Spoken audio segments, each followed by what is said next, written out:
Hi friends, welcome to Unlimited Foodies. நான் சூரியகலா விஸ்வநாதன் பேசுறேன். இன்னைக்கு நம்ம பார்க்க போற ரெசிபி தக்காளி தொக்கு. இந்த தக்காளி தொக்கு பாத்தீங்கன்னா கெட்டு போகாத ரொம்ப நாள் வச்சு நம்ம சாப்பிடலாம். இப்போ நம்ம வெளியே எங்கேயா டிராவல் பண்ண போக்குள்ள ஒரு வாரம் வரைக்கும் நம்ம இப்போ வெளியில டிராவல் பண்றோம்னா இது ஃப்ரிட்ஜில் வைக்காம வெளியிலேயே நம்ம ஒரு வாரம் வரைக்கும் வச்சு சாப்பிடலாம். இப்போ பசங்களாம் படிக்கிறதுக்கு வெளிநாட்டுக்கு போவாங்க. அந்த மாதிரி போக்குள்ள நம்ம இட்லி பொடி எல்லா விதமான சாம்பார் பொடி அந்த மாதிரி எல்லா பொடியும் கொடுத்தனுப்போம். அது கூட நம்ம இந்த தக்காளி தொக்கையும் செஞ்சு கொடுத்தனுப்பலாம். அவங்க இதை ஃப்ரிட்ஜில் வச்சு ஒரு 2 months வரைக்கும் யூஸ் பண்ணலாம். அப்படியே நல்லா கெடாம நல்லா இருக்கும் இது சாப்பிட்றதுக்கு. இப்போ சில பேர் பாத்தீங்கன்னா ஒர்க்கிங்காக ஹாஸ்டல்ல தங்கியிருப்பாங்க, இல்லை பசங்க கூட ஹாஸ்டல்ல தங்கி படிப்பாங்க. அந்த மாதிரி இருக்கிறப்ப அவங்க இந்த தக்காளி தொக்கு செஞ்சு எடுத்துட்டு போயிட்டாங்கன்னா இட்லி, தோசை, சப்பாத்தி இல்லை சாதம் கூட நம்ம சூடா வடிச்சு தக்காளி தொக்கு அதுல போட்டு பிசைஞ்சு சாப்பிட்றலாம். அவ்வளோ ஒரு ருசியா இருக்கும், சாப்பிட்றதுக்கும் நல்லா டேஸ்டா இருக்கும். வாங்க நம்ம அந்த தக்காளி தொக்கு ரொம்ப சிம்பிளான ரெசிபி தான். அதை நான் உங்களுக்கு எப்படி சுலபமா உங்களுக்கு ஈஸியா செஞ்சு காமிக்கிறேன். இந்த வீடியோக்குள்ள போறதுக்கு முன்னாடி அன்லிமிட்டெட் ஃபுட்டீஸை சப்ஸ்கிரைப் பண்ணிட்டு பக்கத்துல இருக்க பெல் ஐக்கானை கிளிக் பண்ணிட்டு ஆல்னு செலக்ட் பண்ணுங்க.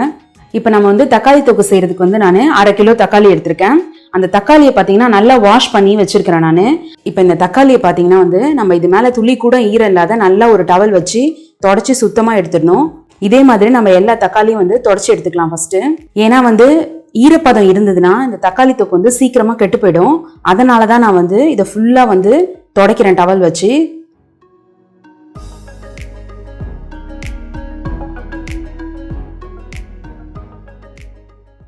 இதுக்கு நம்ம இந்த தக்காளி தொக்கு செய்யறதுக்கு நல்ல பழமான தக்காளியை எடுத்துக்கோங்க. அப்பதான் தக்காளி தொக்கு நல்லா ருசியா இருக்கும். ஏற்கனவே நம்ம சேனல்ல தக்காளி சட்னி செஞ்சிருக்கோம். நான் மேலே ஐகார்ட்ல கொடுக்குறேன், செக் அவுட் பண்ணிக்கோங்க. நம்ம இது கூட புளி சேர்த்துக்க போறோம். ஒரு எலுமிச்சம்பழம் சைஸ் அளவுக்கு தான் நான் புளி எடுத்திருக்கேன்.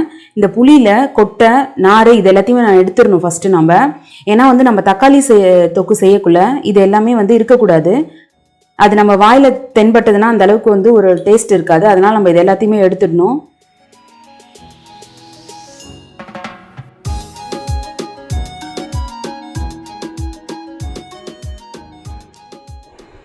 இது எல்லாத்தையுமே எடுத்து நான் சுத்தம் பண்ணிட்டேன். இப்போ இதை நம்ம ஒரு பவுலில் போட்டுக்கலாம். இப்போ நான் ஒரு பவுலில் போட்டுட்டேன். இந்த பவுலில் தான் நான் தக்காளி எல்லாத்தையுமே அரிஞ்சு போட போகிறேன். ஏன்னா இந்த தக்காளியில் இருக்க சாரெல்லாம் இதில் இறங்கி கொஞ்சம் நல்லா ஊறும். நம்ம அறிய இதில் போட்டுக்கலாம் எல்லா தக்காளியும் அரிஞ்சு. இப்போ பார்த்தீங்கன்னா நம்ம தக்காளி எல்லாத்தையும் ஃபுல்லாக டவல் வச்சு தொடச்சாச்சு. துளி கூட ஈரம் இல்லை. ஏன்னா நம்ம அந்த தக்காளி தொக்கு செய்யறதுக்கு நம்ம தண்ணி ஊற்றாது தான் செய்ய போகிறோம் நம்ம. அதனால ஃபுல்லாக நான் ட்ரை ஆக்கி தொடச்சிட்டேன். இப்போ நம்ம இந்த தக்காளி கட் பண்ணி எடுத்துக்கலாம். இப்போ இந்த தக்காளி பார்த்தீங்கன்னா நம்ம கட் பண்ணி எடுத்துக்கலாம். இந்த மேலே காம்பு பகுதி இருக்கிற இடத்த நம்ம கட் பண்ணி எடுத்துடலாம். தக்காளி நம்ம வாட்டத்துக்கு பெருசாக வேணுனாலும் நம்ம நறுக்கி போட்டுக்கலாம். நான் கொஞ்சம் ஸ்லைஸாக அரியிறேன். சீக்கிரமாக குக் ஆகிறதுக்காக நான் கொஞ்சம் ஸ்லைஸாக அரிஞ்சு போடுறேன்.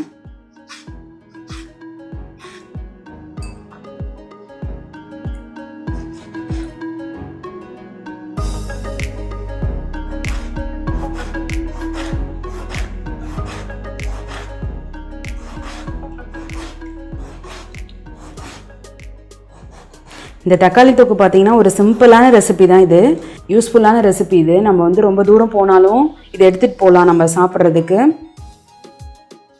இப்போ தக்காளி சீசன்லாம் வந்ததுங்கன்னா இது மாதிரி நம்ம செஞ்சு வச்சுக்கலாம்.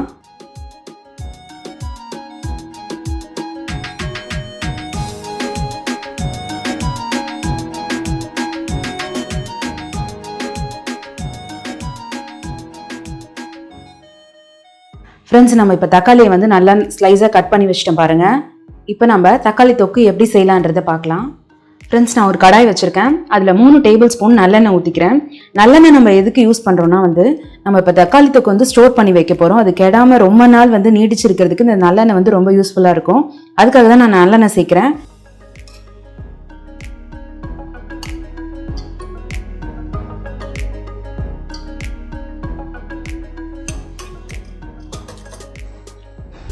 இப்போ தக்காளி சட்னிலாம் பார்த்தீங்கன்னா நம்ம வெங்காயமும் தக்காளியும் சேர்த்து செய்வோம். அதனால் நம்ம ரொம்ப நாள் வச்சு யூஸ் பண்ண முடியாது, சீக்கிரமாக கெட்டு போயிடும். ஆனால் நம்ம இந்த தக்காளி தொக்கு பார்த்தீங்கன்னா ரொம்ப நாள் வச்சு யூஸ் பண்ணலாம். ஏன்னா வெறும் தக்காளி மட்டும்தான் யூஸ் பண்ணுறோம், வெங்காயம் யூஸ் பண்ணல. நம்ம ரொம்ப நாளைக்கு கெடாமல் ரொம்ப நாள் இது நல்லா இருக்கும். இப்போ இது எல்லாத்தையுமே நம்ம எண்ணெய் சூடாயிடுச்சு, இதில் சேர்த்துக்கலாம் நம்ம.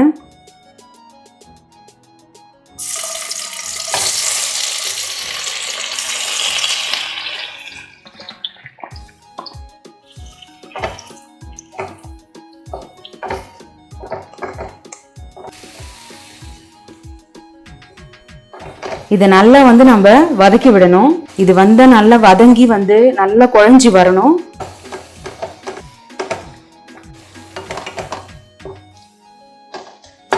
இந்த தக்காளி தொக்கு பார்த்தீங்கன்னா சில பேர் வந்து பச்சையாகவே வந்து இந்த தக்காளி, இந்த புளி, மிளகாத்தூள் எல்லாத்தையும் வந்து அப்படியே மிக்சியில் அரைச்சிடுவாங்க. அரைச்சி அதுக்கப்புறமா வந்து வதக்குவாங்க எண்ணெய் ஊற்றி.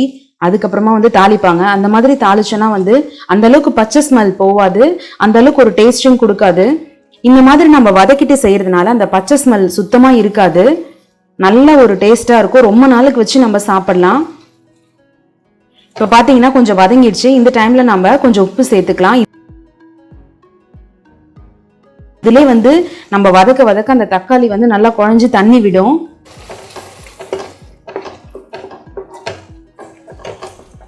இப்ப நம்ம உப்பு போட்டு கொஞ்சம் கலக்கி விட்டுட்டோம். இப்ப நம்ம வந்து இதை மீடியம் ஃப்ளேம்ல வச்சு மூடி போட்டு வைப்போம்.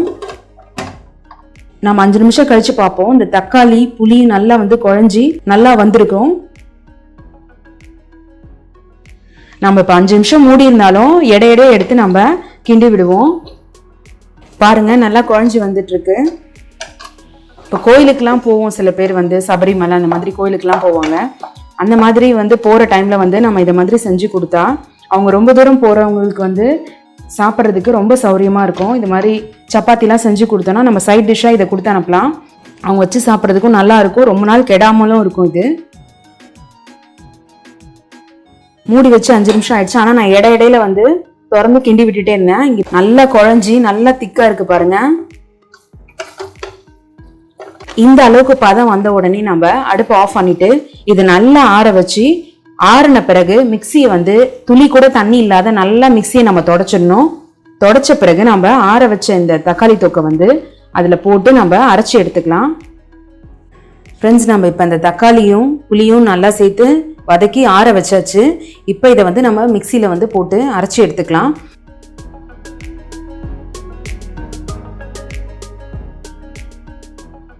ஃப்ரெண்ட்ஸ், இதை நம்ம இப்போ மிக்சியில் அரைச்சி எடுத்துகிட்டு வந்துடலாம். ஃப்ரெண்ட்ஸ், நம்ம இப்போ அரைச்சி எடுத்தாச்சு. வாங்க நம்ம எப்படி தாளிக்கலான்றதை பார்க்கலாம். ஃப்ரெண்ட்ஸ், இப்போ நான் ஒரு கடாய் வச்சுருக்கேன். அதில் 3 டேபிள் ஸ்பூன் நல்லெண்ணெய் ஊற்றிக்கிறேன். நம்ம எண்ணெய் கொஞ்சம் இன்னும் கூட தாராளமாக விட்டுக்கலாம். இப்போ எண்ணெய் நல்லா சூடாயிடுச்சு. இப்போ இதில் வந்து நான் 1 டீஸ்பூன் வந்து கடுகு உளுத்தம்பருப்பு சேர்த்துக்கிறேன். அடுத்தது வந்து நம்ம ஒரு கொத்து கருவேப்பிலை சேர்த்துக்கலாம்.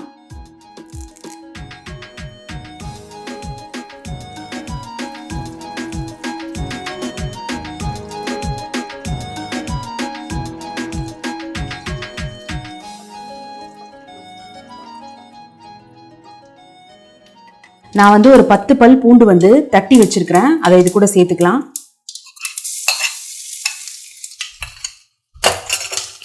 நல்ல ஒரு வாசனை கொடுக்கும் இந்த பூண்டு. அடுத்தது காரத்துக்கு வந்து நான் 1.5 டேபிள் ஸ்பூன் வந்து கார மிளகாய் தூள் எடுத்திருக்கிறேன். 1/2 ஸ்பூன் வந்து மஞ்சள் தூள் சேர்த்திருக்கேன். இது எல்லாத்தையுமே நம்ம இப்போ இதில் சேர்த்துக்கலாம்.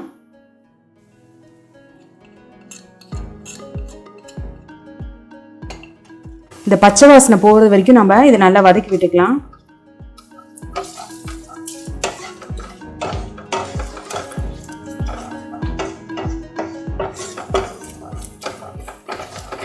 காரம் அதிகமாக வேணும்னா கார மிளகாய் தூள் சேர்த்துக்கோங்க நீங்கள் இன்னும் கொஞ்சம். இப்போ வந்து நான் இந்த அளவுக்கு வந்து இது கரெக்டான அளவு தான் நான் சேர்த்துருக்கிற காரம். மிளகாத்தூளில் இருந்த பச்சை வாசனை எல்லாம் போயிடுச்சு. இப்போ நம்ம அரைச்சி வச்ச இந்த தக்காளியும் புளியும் சேர்த்து அரைச்சி வச்சோம் இல்லையா, அந்த விழுதை சேர்த்துக்கலாம். நான் ஆரம்பத்திலே சொன்னேன், இந்த தக்காளி தொக்குல வந்து நம்ம தண்ணியே ஊற்றக்கூடாதுன்னு. இதை நல்லா நம்ம இந்த எண்ணெயிலே நல்லா வந்து வதக்கி விடணும். நம்ம ஏற்கனவே வந்து தக்காளியும் புளியும் போடக்குள்ள கொஞ்சம் உப்பு போட்டிருந்தோம். இப்போ நம்ம இதுக்கு தேவையான அளவு உப்பு சேர்த்துக்கலாம். இப்போ இதை நம்ம நல்லா வந்து உப்பு சேர்த்து கலந்து விட்டுட்டோம். இப்போ பார்த்தீங்கன்னா நல்லா வதங்கி எண்ணெய்லாம் ஓரத்தில் வந்துருச்சு. இந்த டைமில் நம்ம வந்து ஒரு 1/2 டீஸ்பூன் வந்து பெருங்காயமும் வெந்தயமும் வந்து நான் வறுத்து பவுடர் பண்ணதை நான் 1/2 டீஸ்பூன் சேர்த்துக்கிறேன். எதுக்காகனா கடைசியில் இப்போ சேர்க்குறேன்னா நல்ல வாசனையாக இருக்கும். இது கிட்டத்தட்ட நம்ம ஃபைனல் ஸ்டேஜுக்கு வந்துட்டோம். இப்போ பார்த்தீங்கன்னா நல்லா வந்து சுருண்டு நல்லா திக்காக வந்துடுச்சு. இந்த மாதிரி திக்காக வந்த டைமில் வந்து தான் நம்ம வந்து வெல்லம் சேர்த்துக்க போகிறோம். பொடிச்ச வெல்லம் வந்து நான் 1 டீஸ்பூன் சேர்த்துக்கிறேன். இப்போ இந்த வெல்லம் எதுக்காக சேர்த்தோன்னு பார்த்தீங்கன்னா வந்து நம்ம புளி அதுக்கப்புறம் தக்காளி எல்லாமே வந்து கொஞ்சம் புளிப்பு சுவை அதிகமாக உள்ளது. அது கூட நம்ம மிளகாத்தூளும் சேர்த்துருக்கோம். அது கூட நம்ம இந்த வெல்லம் சேர்த்தோம்னா ரொம்ப நல்லா தூக்கலாக டேஸ்ட்டாக இருக்கும். அதுக்காக தான் நான் வந்து இதை சேர்த்துருக்கேன். இப்போ நம்ம தக்காளி தொக்கு சூப்பராக நல்லா ரெடி ஆயிடுச்சு பாருங்க. எண்ணெய்லாம் நல்லா வெளியில் வந்துருச்சு. இப்போ நம்ம அடுப்பு ஆஃப் பண்ணிடலாம். ஃப்ரெண்ட்ஸ் இங்கே பாருங்கள், தக்காளி தொக்கு ரெடி ஆயிடுச்சு. எவ்வளோ சூப்பராக இருக்குது பாருங்கள். இந்த தக்காளி தொக்கு உங்களுக்கு பிடிச்சிருந்ததுன்னா உங்கள் வீட்டில் ட்ரை பண்ணி பாருங்கள். ட்ரை பண்ணி பார்த்துட்டு எப்படி வந்ததுன்னு சொல்லிட்டு கமெண்ட் பண்ணுங்கள். இந்த வீடியோ பிடிச்சா லைக் பண்ணுங்கள். மறக்காமல் அன்லிமிட்டெட் ஃபுட்டீஸ்க்கு சப்ஸ்கிரைப் பண்ணுங்கள்.